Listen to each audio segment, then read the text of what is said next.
الفتح الإسلامي للأندلس ما بين 91 و95 هجرية و710 و715 ميلادية.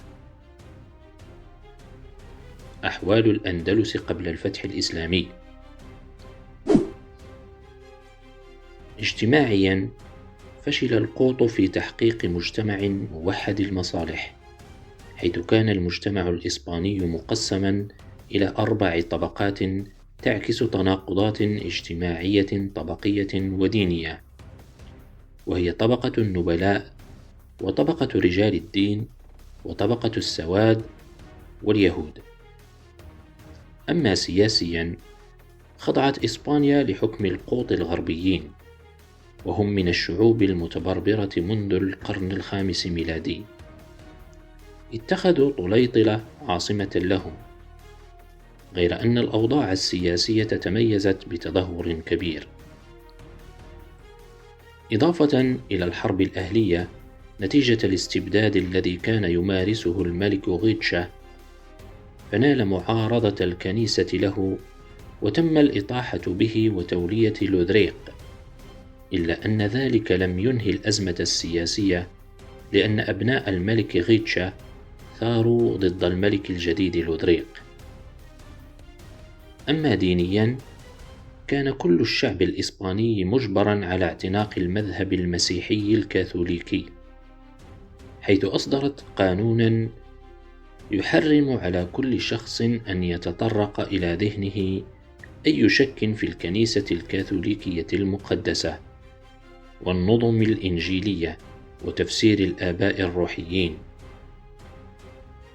وهكذا يتضح من خلال ما تقدم أن المجتمع الإسباني كان يعيش أوضاعاً مهترئة، وأنه كان في انتظار منقذ خارجي، فجاء الفتح العربي الإسلامي للأندلس في اللحظة المناسبة.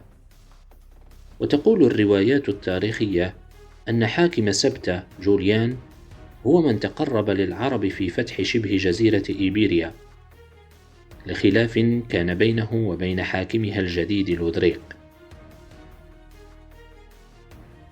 مراحل فتح الأندلس.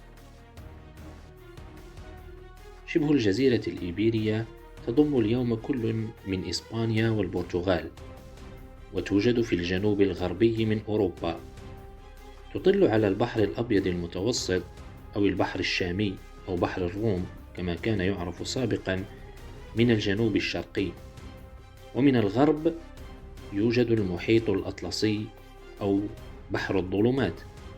وبعد فتحها سماها العرب بالأندلس، هذا الاسم الذي اشتقوه من كلمة واندالوس المأخوذ من اسم قبائل الويندال الجرمانية التي كانت قد استقرت به.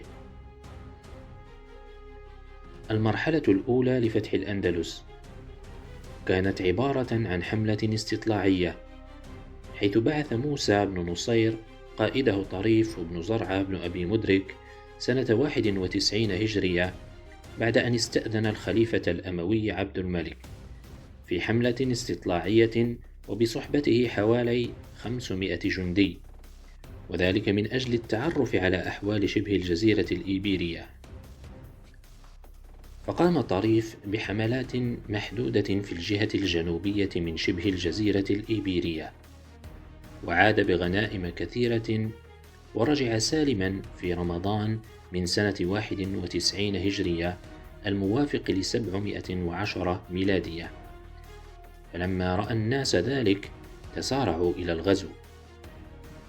المرحلة الثانية وهي حملة طارق بن زياد سنة 92 هجرية الموافق ل711 ميلادية. شجعت حملة طريف موسى، فاستعد لحملة عسكرية كبيرة، وجهز جيشا ضخما أغلبه من البربر بلغ 7000 جندي، وجعله تحت قيادة طارق بن زياد. عبر طارق سنة 92 هجرية في سفن وضعها حاكم سبتة جوليان تحت تصرف جيش المسلمين، ووصل إلى صخرة ضخمة ستحمل منذ حينها اسم جبل طارق، ويسمى أيضا جبل الفتح. واستعد طارق وحصن نفسه وجهز جنده لمواجهة القوط. توجه الجيش على طول الساحل الشمالي ودخل حصن قرطاجة، وواصل طارق سيره فدخل الجزيرة الخضراء، وبذلك يكون طارق قد أمن جنده من الخلف وضمن وصول الإمدادات إليه من الضفة المغربية. بلغ خبر دخول المسلمين إلى الملك لودريق، فبدأ بجمع جيش ضخم تراوح عدده حوالي 70,000 جندي. ولما علم طارق بتوجه لودريق إليه بجيشه الجرار، طلب المدد من موسى الذي أرسل إليه 5,000 جندي، فالتقى الجمعان ووقعت بينهم معركة مدوية قرب وادي لكة في منطقة سهلية بجوار مدينة جدونة، وبذلك عرفت هذه المعركة بمعركة شدونة، والتي دارت في رمضان من سنة 92 هجرية، وتسمى أيضا بمعركة وادي لكة، واستمرت 8 أيام لتنتهي بانتصار مؤزر للمسلمين. سار طارق بجنده صوب الشمال وهو محمل بالغنائم، وحتى لا يتمكن القوط من جمع شملهم وقواتهم، نشر طارق بن زياد السرايا ووجهها نحو أهم مدن الجنوب، خاصة غرناطة ومالقة وقرطبة، وزحف هو مع ما تبقى تحت إمرته من الجند شمالا نحو جيان ثم طليطلة عاصمة القوط، التي دخلها بعد مواجهات عنيفة مع حامياتها. وبعد تحقيق النصر سيستقر بها طارق بن زياد. وتجدر الإشارة إلى أن طارق بن زياد عند عبوره جبل طارق قام في جيشه وخطب خطبته المشهورة، المرحلة الثالثة، وهي حملة موسى بن نصير وإتمام الفتح. كانت سنة 93 هجرية الموافق ل712 ميلادية.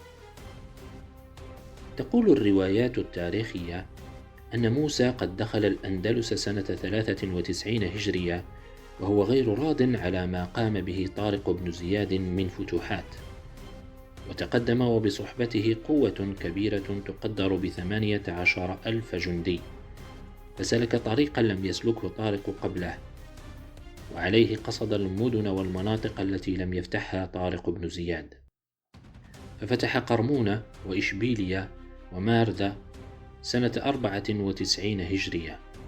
وبعد أن أتم موسى فتحه تلك المدن والحصون، توجه نحو طليطلة حيث يستقر طارق، وبعد أن اجتمعا واصل الفتح معا، فأرسل موسى ابنه عبد العزيز للقضاء على ثورة بإشبيلية وفتح الجهة الشرقية. واصل موسى وطارق الفتح إلى غاية سنة 95 هجرية الموافق ل715 ميلادية، لكن الظروف لم تسعفهما ليوسع دائرة نفوذ الإسلام بالأندلس، حيث ستصلهما دعوة من الخليفة الوليد بن عبد الملك بعودتهما وتوجههما إلى دمشق، لكن لم يصل إلا بعد وفاة الخليفة الوليد بن عبد الملك، وخلفه أخوه سليمان الذي سيعامل موسى بقسوة. وهكذا تم فتح الأندلس، ولم يبق منها إلا الجزء الشمالي الشرقي المعروف بإقليم شتورياس. ومنذ إذن دخلت الأندلس في عصر الولاة مع أول وال لها وهو عبد العزيز بن موسى بن نصير. نتائج فتح الأندلس. النتيجة الدينية لفتح الأندلس هي وصول الإسلام لأول مرة داخل بلد أوروبي كبير وانتشاره بين السكان. والنتيجة السياسية تتمثل في القضاء على دولة القوط بالأندلس، والتي أصبحت ضمن دار الإسلام وولاية خاضعة للدولة الأموية بالمشرق.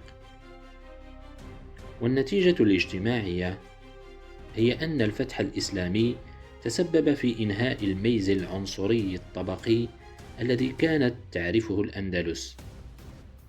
والنتيجة الاقتصادية هي أن المسلمين ألغوا النظام الإقطاعي القديم، وأعادوا توزيع الأراضي بين الفاتحين والأهالي ونشطت التجارة.